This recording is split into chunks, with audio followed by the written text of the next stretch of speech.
Bismillahirrahmanirrahim. Assalamualaikum warahmatullahi wabarakatuh.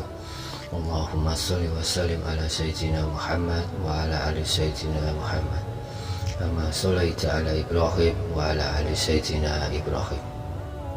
Sahabat Megantara TV Channel yang dirahmati Allah, Rasulullah merupakan sosok yang sangat luar biasa wibawanya, sehingga banyak sahabat-sahabat di zaman dahulu yang sangat menghormati Rasulullah.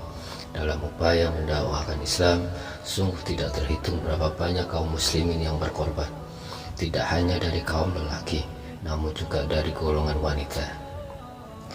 Dan salah satu tokoh yang ikut dalam perjuangan di samping Rasulullah dari golongan wanita yaitu Nusaybah binti Ka'ab, tokoh wanita yang dijuluki sebagai perisai Rasulullah SAW, yang dalam kematiannya bahkan malaikat pun ikut menyambutnya.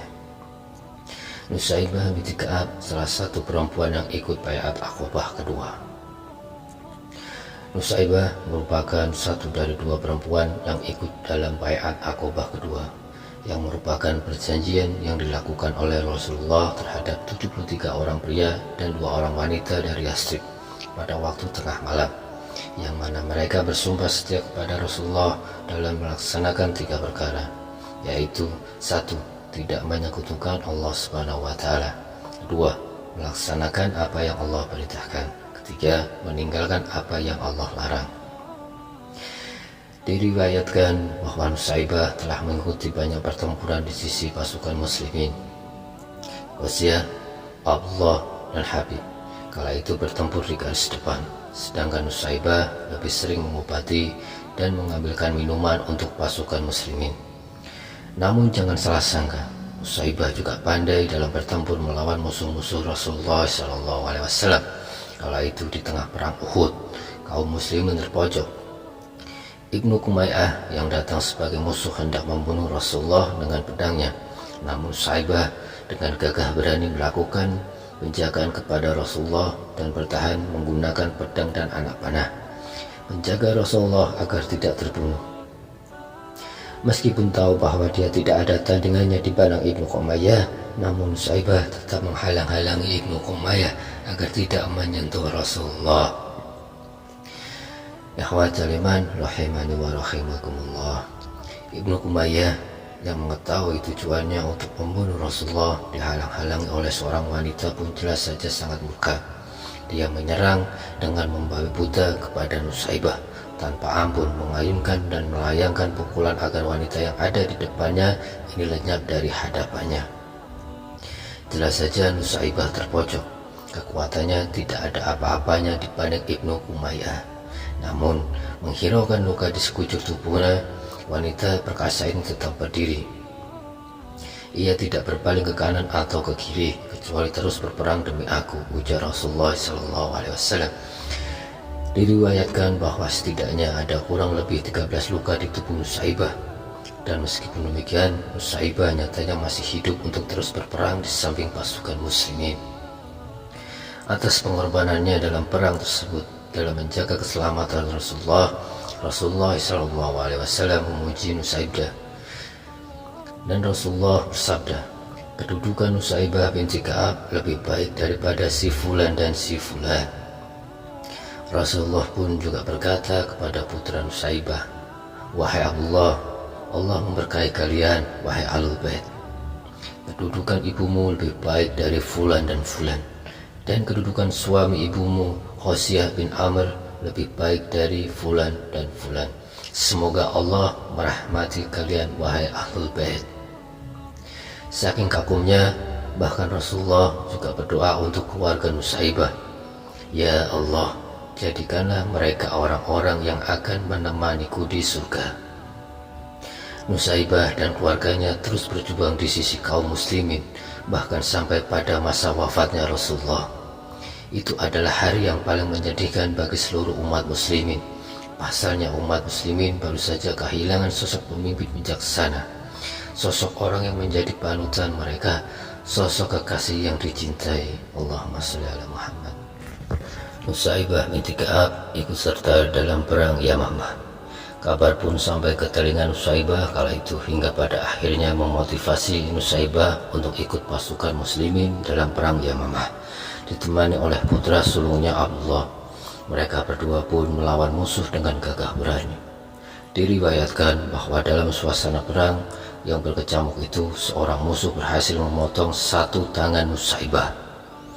Tanganku terpotong dan aku ingin membunuh Musailamah.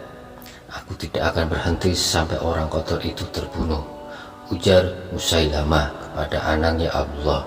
Melihat sang ibu yang masih memiliki tekad baja meskipun dengan kondisi tubuhnya yang sudah seperti itu pun membuat Abdullah semakin membara. Mengingat juga tentang adiknya yang dibunuh secara keji oleh Musailamah memberikan moral yang meledak-ledak di dalam diri Abdullah. Dia dan pemuda bernama Washi pun kemudian menerjang musuh ke garis depan tanpa kompromi. Tujuannya adalah untuk mencari Musailamah. Perang Yamamah bergolora sangat hebat. Entah berapa banyak korban yang jatuh, tidak ada yang bisa menghitung. Abu Bakar As-Siddiq menyerang tanpa ampun para musuhnya sembari memimpin kaum muslimin. Di sela suasana perang yang carut marut, tiba-tiba sebuah kabar tersiar luas. Musailamah sudah terbunuh. Semua pasukan musuh yang tengah melawan pasukan muslimin terkaget. Bagaimana bisa pemimpin mereka mati begitu saja? Muncul saksi yang melihat bahwa yang berhasil membunuh Musailamah, sang nabi palsu, adalah Abdullah dan Washi.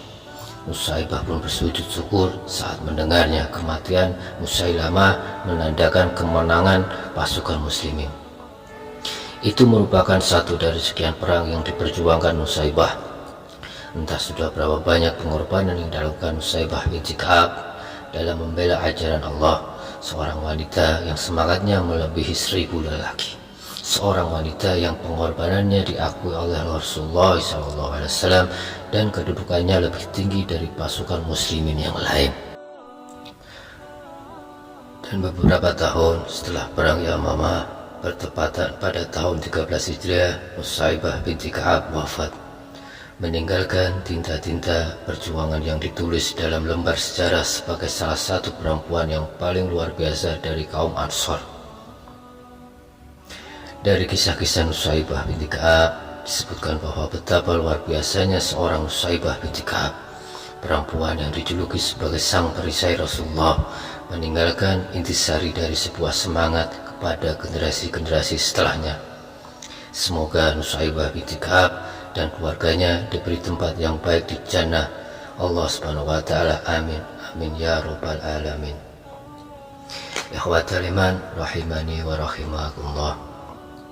Semoga dari tayangan ini bermanfaat dan bisa menjadi tuntunan untuk kita semua sebagai contoh, dan kita bisa ambil petik hikmahnya. Subhanaka Allahumma wa bihamdik, asyhadu an la ilaha illa anta, astaghfiruka wa atubu ilaik. Wassalamualaikum warahmatullahi wabarakatuh.